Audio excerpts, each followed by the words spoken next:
Om Namo Bhagavate Vasudevaya. Om Namo Bhagavate Vasudevaya.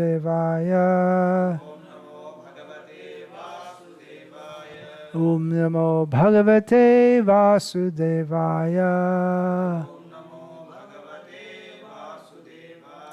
Om Jnanatirmirandhasya Jnananjana Shalakaya Chakshurinmilitam Yena Tasmai Shri Gurave Namaha.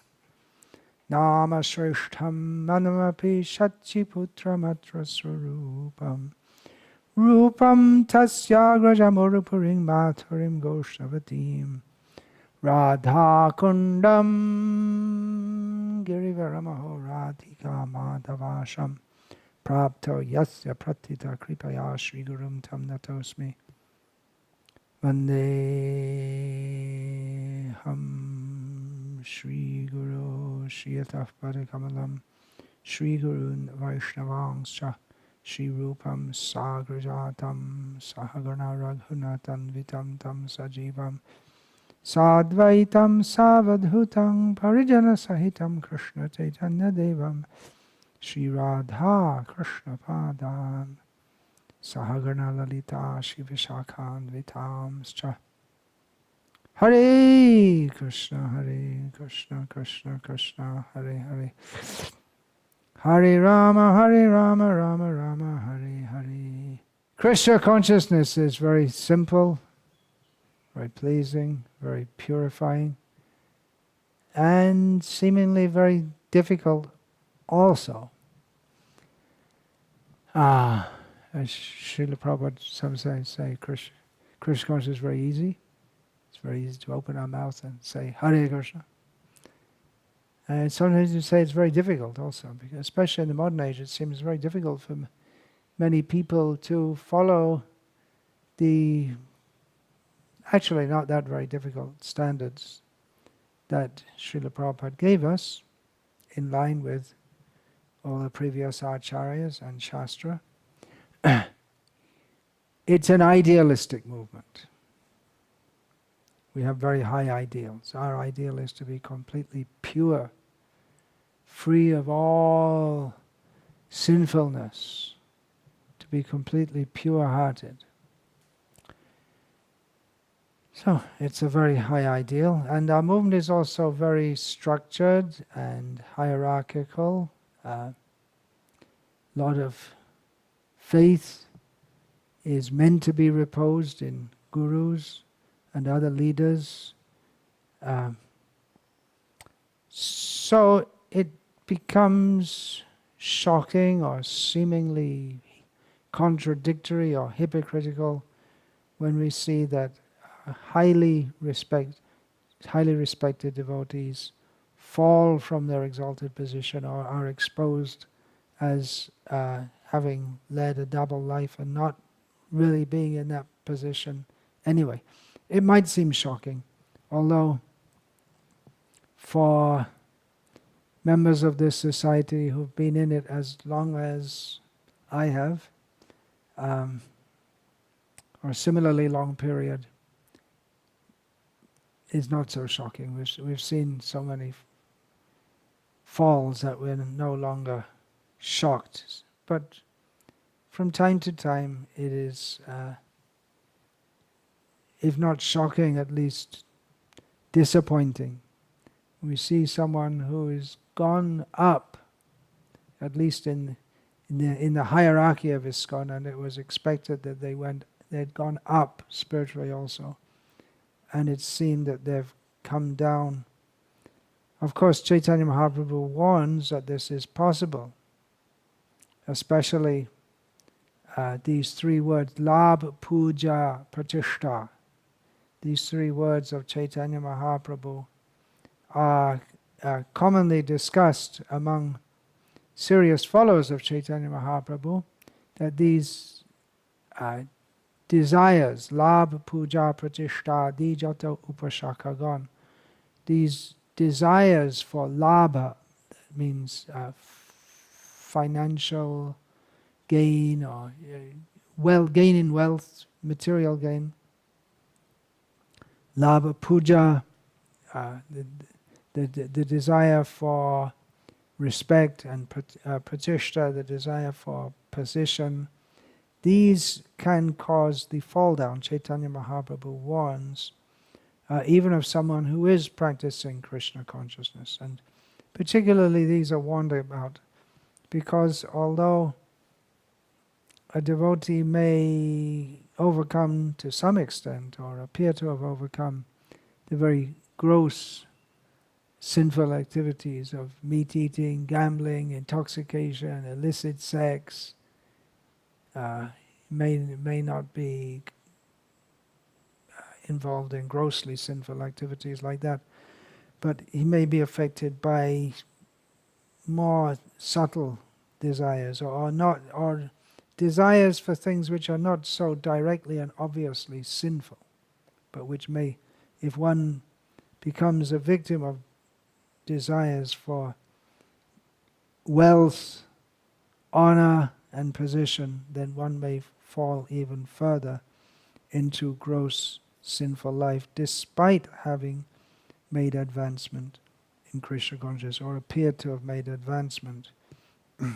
Of course, a sincere devotee is never in the same position as a fallen and sinful person, but still it is unpleasant and can cause much disturbance in Vaishnava society if someone who is much respected, who's seen as a leader of others, is seen to be actually not in a very good position.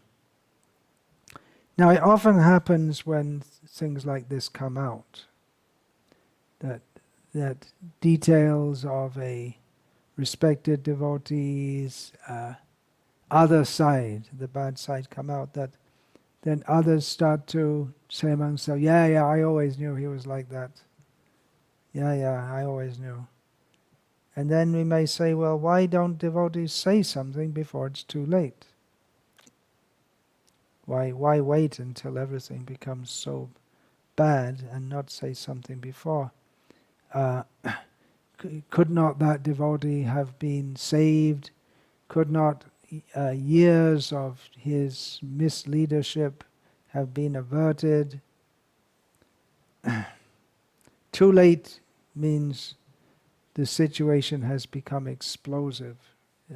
It may be that other leaders know and they're trying to keep him in the position and correct him at the same time because they don't want to cause a big disturbance. Better he stays in the position and becomes rectified rather than all these things are exposed, because if these things are exposed, then how can he continue as a leader, spiritual leader, if he's exposed that he's morally corrupt or financially corrupt or both? Usually it's only when the situation becomes so obvious or he becomes caught in the act, so to speak, and then why wasn't something done before that? We may say, well, why isn't the situation rectified earlier, when he becomes so, after so many years, and then he's gone down so much while keeping up an act, then he's gone too far. He can't be rectified. Maybe he could have been rectified earlier on.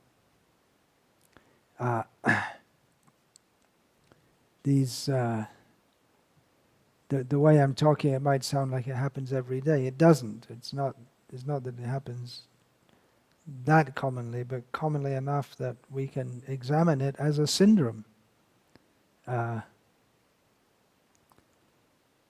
So yeah, and well, there is presently something going on, a investigation into a leader of a not internationally known leader, but someone who was in a position, it seems, to have manipulated many crores worth of properties into his own personal name or into his private control. So that's accusation which is going on in the present time. And what happens when it comes to that situation, that others also, there may be so many others who feel mistreated by that person that they don't want to compromise either. They don't want to help him to get back on course. Apart from getting the devotee back on course and rectifying him, there can be huge amounts of money and property which are lost to ISKCON, which people have given, thinking that they're given for Krishna, giving it for the service of Krishna consciousness, which are just put into a private name. That's the accusation that's going on now, and seems like it could be true. And even if it's not true in this case, then there very well may be other such cases. So it's something that should be discussed. Why don't devotees step out and say something before it gets to such a boiling point? There may be various reasons for that, so let's analyze that. They may not complain because they hold that leader in high regard. They think, well, he's a spiritual leader, he's respected by other spiritual leaders, he's been placed in a position of spiritual authority, he's guiding others spiritually. He may make some mistakes, but who am I? This is Vaishnava humility, to think, I'm very small. Who am I compared to him? Who am I to judge?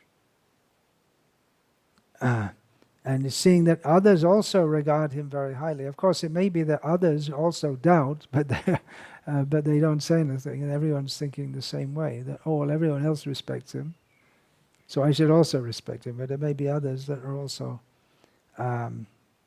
doubting him. There may be other factors also, the fear of being reproached, that I will get called an offender or told off that you shouldn't see faults, who are you, you're very small. And it may be that it becomes very, very heavy.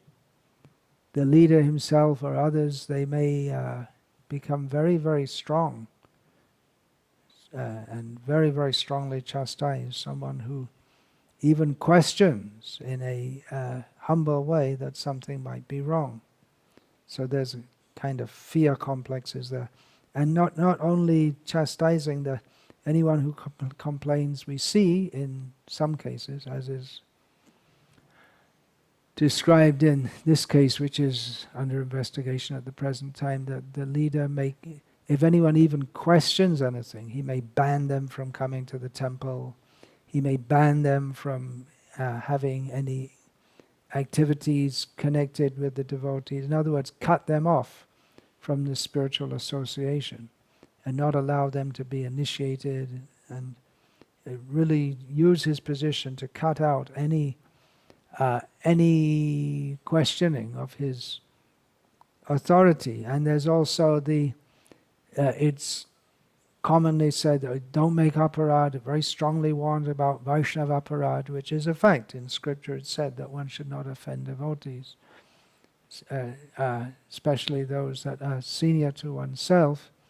But although that is a highly relevant fact for every devotee, that they should avoid offending Vaishnavas, but that also shouldn't be used as a kind of political tool to repress any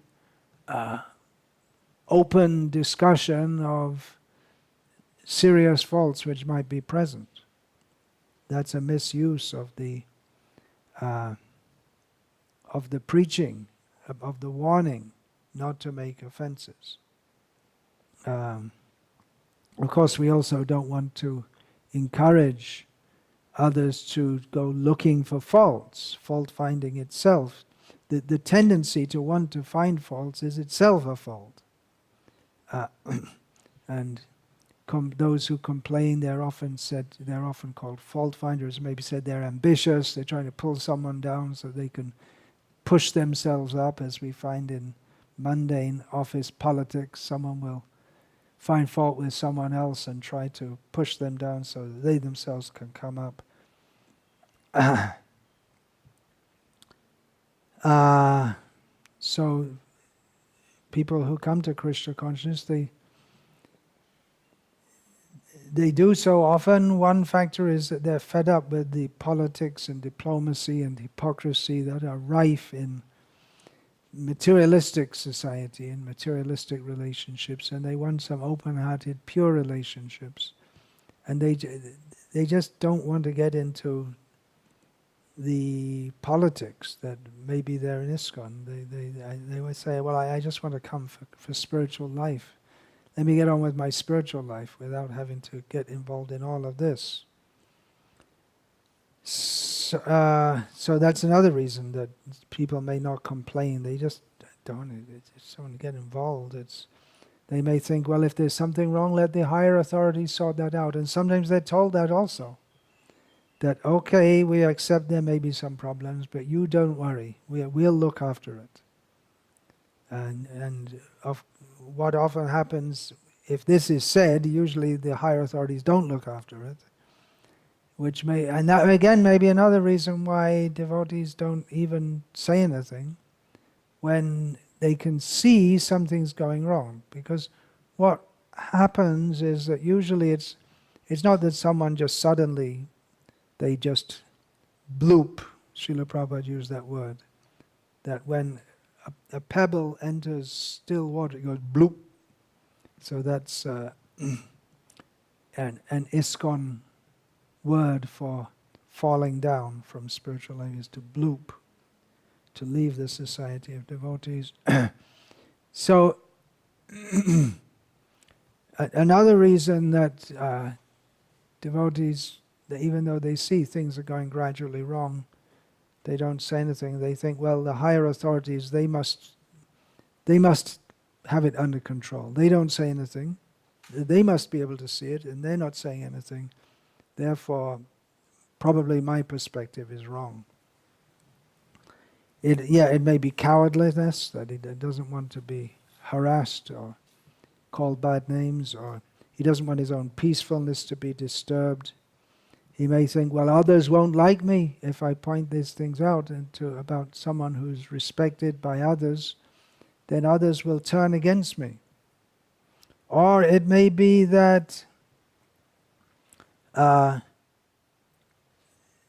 someone may himself have some desire to get some position or facility, and they think, well, I need this leader to give me a good report so I can get appointed as a leader, a junior leader or something like this. So there may be that the person sees something wrong, but they go along with it because they have also some material desire for some position or some facility that they want to be fulfilled.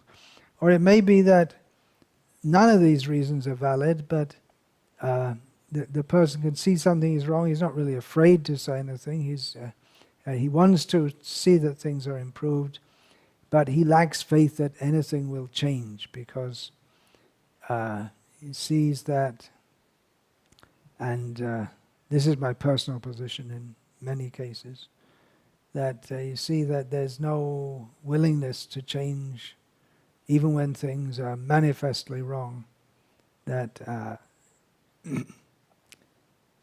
there's some kind of clique among the leadership, and they won't, among themselves, they won't rectify. They'll go on in their own ways.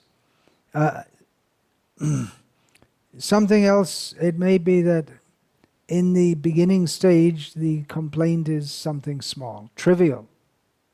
For instance, if a devotee is, just to give some example, if a devotee is doing great service, but then occasionally loses his temper, briefly. You may say, well, that's some character trait, and it's nothing to make a big fuss of. Of course, in the time he loses his temper, it may be just for 2 minutes every 2 years, but in the 2 minutes he may drive someone away from devotional service. Losing temper is not necessarily a bad thing to show anger in the service of Krishna, but it may be that apparently unjustifiedly he loses his temper. So I'm just giving that as an example. But then if we see if he has occasionally gets angry without or overly upset over some small thing, but then if we see that tendency is increasing, so he becomes more and more agitated over little things, then it may be like that. We don't, in the beginning we may think, oh, it's on, just sometimes he gets a little upset, doesn't matter. Then a little more often, and then we just kind of get used to it. In the beginning the complaint may be trifling, but then gradually it may get worse. That example is sometimes given of a frog is put in a pot of water, and it's just the water is heated very, very slowly, so the frog doesn't realize that it's gradually getting warmer and warmer. But because it's getting warmer only gradually, he doesn't notice, and then when it's too late, when he's being boiled to death. There's some idea given like that. I don't know if it's true that if you put a frog in a pot of water and only gradually heat it, he won't notice that he's getting boiled to death. But that syndrome could be there of someone who you just don't want to see some small faults, but then gradually, slowly, they become more pronounced, and then it gets to a point when things become explosive. So you may say, why didn't you complain earlier? Because earlier it was very insignificant, and then gradually it got worse. But because it's only gradually getting worse, you become inured to the situation until it just becomes really something that has to be addressed. Or it may not be addressed. It may be that a leader may go on all his life and not be productive in. It may have some position over some area and not be productive in preaching, and actually discourage others in preaching. And I'm not talking about a theoretical situation, I'm talking about a practical situation. And the whole area never develops as it should do in Krishna consciousness, and even sincere devotees become discouraged.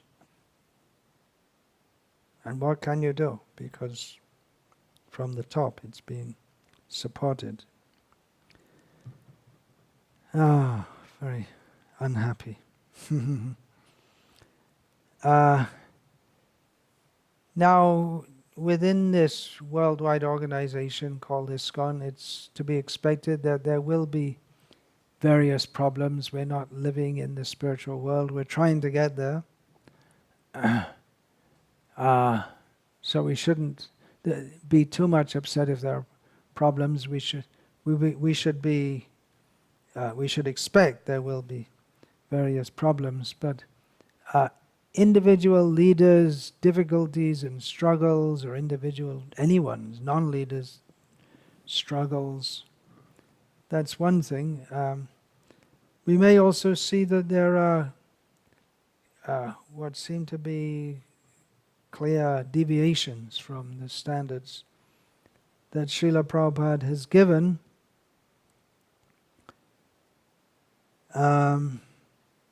And if we see that that is a widespread syndrome, then we have to look to the top leadership of the society, the GBC Governing Body Commission, which is the very much concerned to let everyone know that it is the ultimate managing authority within ISKCON. And we have to see, if we ourselves, we have to see through the eye of Guru, Sadhu and Shastra. Is everything within ISKCON, is the general drift of the movement according to what Srila Prabhupada wanted? Is it according to Guru, Sadhu and Shastra?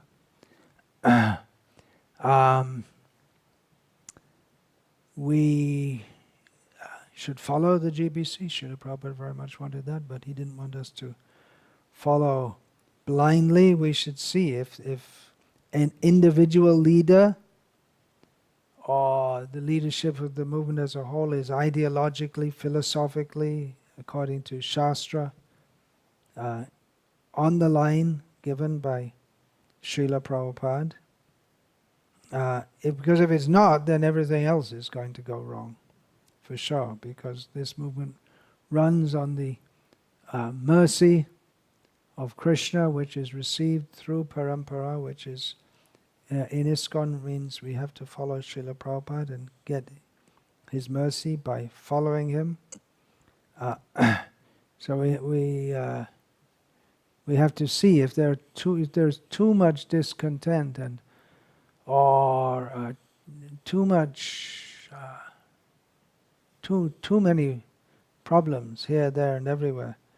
We have to see, is it because we are preaching so strongly and shaking the pillars of materialistic society so strongly that Maya is attacking us, or is it that we're becoming lax, or we're not fully in line with Srila Prabhupada? These are valid questions which we should answer, which we, at least those who are Brahmanas, those who are initiated as Brahmanas, who are actually Brahmanas. Of course, throwing a string on someone doesn't make him a Brahmana, but if anyone wants to claim the prestige of a Brahmana, he should have the Shastric knowledge, insight, and commitment to truth of a Brahmana.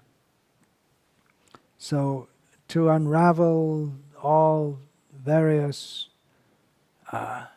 intricacies of things that are going wrong, are perceived to be going wrong, that's a huge tangle. Various individuals, every one of us is struggling. There might be a few Paramahamsas here and there, but we're all going on in our spiritual life and trying to become purified. But at the same time, we have to see if the individuals, especially leaders, are properly on track, and if our whole movement is properly on track. And if there is widespread, if there's a perception of widespread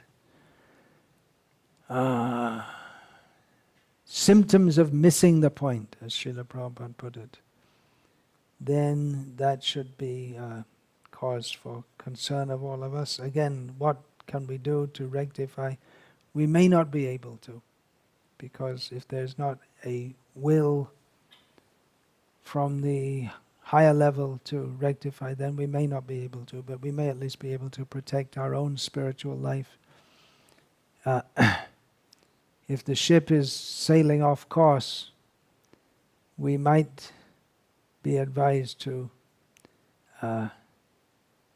get on or at least get ourselves on course. We don't have to sail off course. That's a crude example given.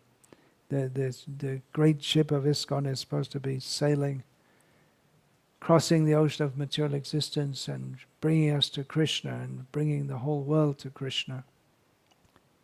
So we have to see if it's actually going on course, if as a movement it's delivering that, delivering the mercy of Chaitanya Mahaprabhu to the world in following Srila Prabhupada in an authorized way. So anyway, these are just a few points which stem from the question that sometimes arises, that why is it if we see that devotees are going off course, why doesn't anyone say anything before it becomes a major problem?